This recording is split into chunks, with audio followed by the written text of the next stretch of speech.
Hey guys, welcome back to another video. I've decided what I'm going to do with my channel, and that's comprehensive reviews of video games. So today I'm going to be talking about the poster child of literally everything Marvel's Avengers. Woohoo, who would have guessed?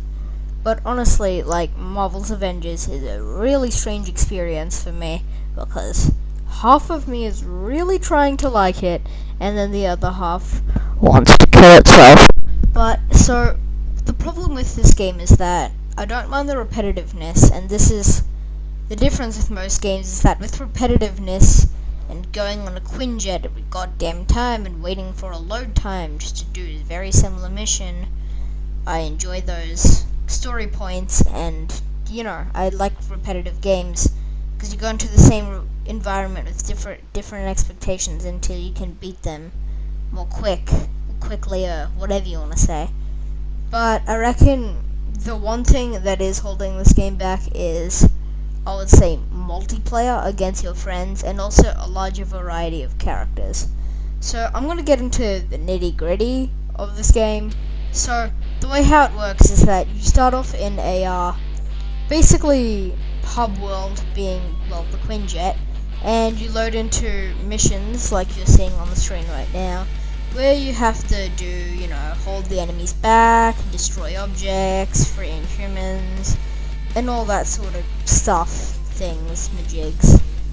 But, in this case, it's not very engaging. Don't get me wrong, I still have a really fun time playing the game, but the multiplayer isn't as good as you think it'd be.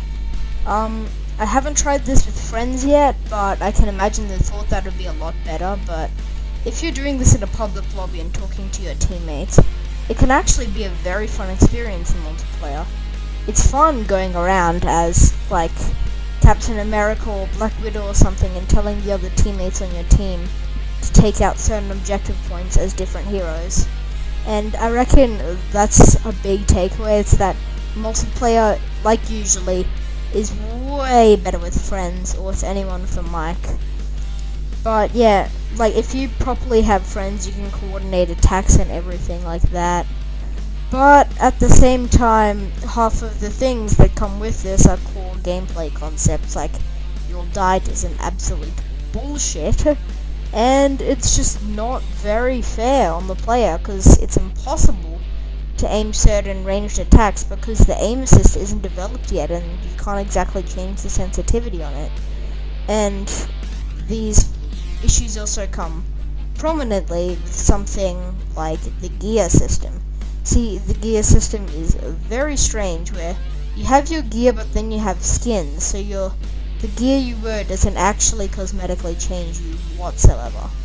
I did keep track of my gear most through the game, basically most of my way through the game, actually, just because you're kind of incentivized to keep on switching between it. And yeah, I guess that's just one of the core gameplay concepts. It's that you're never gonna actually put any gear on, and I didn't really care what perk my gear had, as long as I knew it was higher, I'd put it on. And that's the main problem. It's that in a game that this game is taking inspiration from, such as Destiny, Anthem, whatever. Also, Destiny's good. But anyway, apart from that, you can't really, implement a gear system if it doesn't change you cosmetically. And if it doesn't change you cosmetically, then you don't really have a very, well experience, because usually when you get something for its actual perk and purpose, you should be able to feel it. With this, the attacks are the same, you just do more damage. I reckon the best character with all of this is probably going to be Iron Man.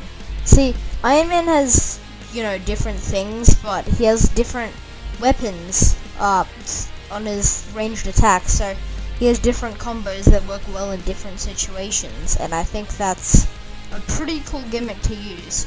And I reckon Iron Man as a character can do way more than all the other characters, and I think that's pretty unfair on the cast. You have characters like Hulk, She-Hulk, well, not She-Hulk. You have Hulk, Miss Marvel, Thor, fucking Iron Man, Captain America, all those people, Black Widow, but you don't have actually, like, they don't have as many abilities as Iron Man, and you can't really balance a scale like this.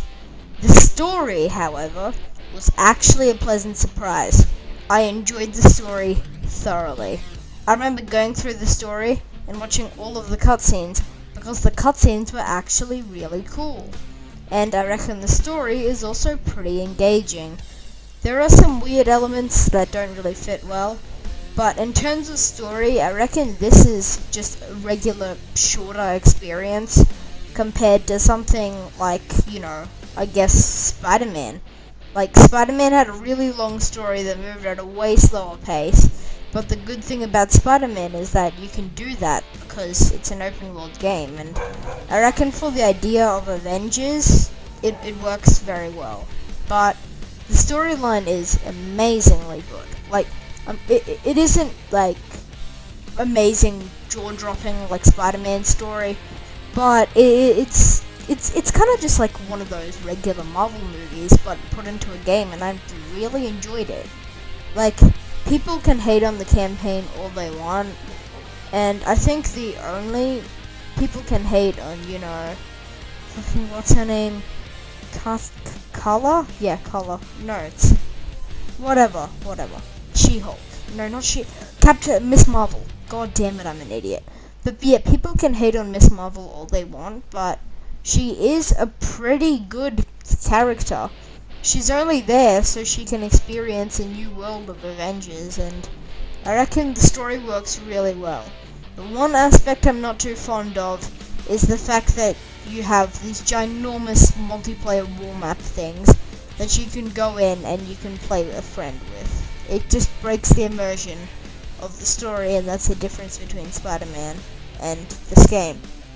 So, all in all, it's a very strange experience, nonetheless, but I do have to say that Marvel's Avengers does a damn good job of the next thing I'm going to talk about, which is combat. See, people can hate on the combat all they want, but the combat is good when the bugs are not there. See, I had a final phase where I was literally, alright, I had a final phase where I was literally invisible. Okay, I couldn't see my character. My character was just invisible. Simple as that.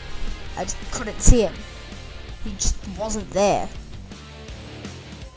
And I guess that's the one takeaway, is that sometimes your character or anything will just mess up, but when the combat is doing a good job and your game is running well, and the combat can be very fun. Each of the characters feels really different. One of my favorite characters played was Black Widow, because you would rely on the guns a lot, and they were just quick and snappy, and I really liked that combat, because she has almost no health, so you have to be a lot more conservative with her. Also, I guess I also enjoyed the gameplay of Thor as well, surprisingly. Thor's actions feel very strong, but they don't feel compact.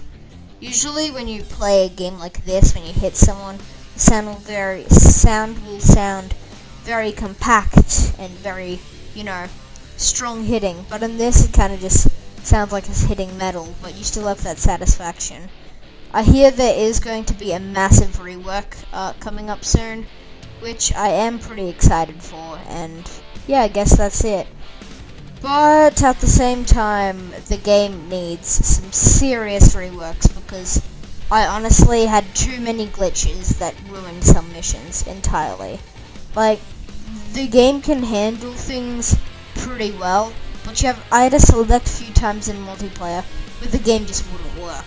Like, I couldn't move, and the amount of technical issues in rush development is not very good. And I am also gutted that they haven't even considered to add, they remotely said to themselves, yeah bro, let's add Spider-Man to this game.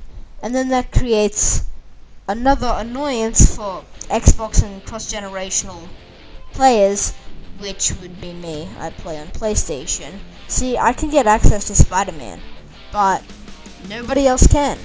Like, only PlayStation, and it brings this exclusivity to a game that wasn't even a PlayStation original. So that's all I have to say on this game. It's a very disjointed but fun experience. To be honest, I'd probably only give this around a 6. To be honest, maybe a 5. It has potential, that's what I'll say about the game. Anyway, thank you guys for watching. See you guys later. I'm gonna do a full campaign review, and I'll do a full multiplayer review once I've gotten used to it. Thank you guys, and see ya. Make sure to,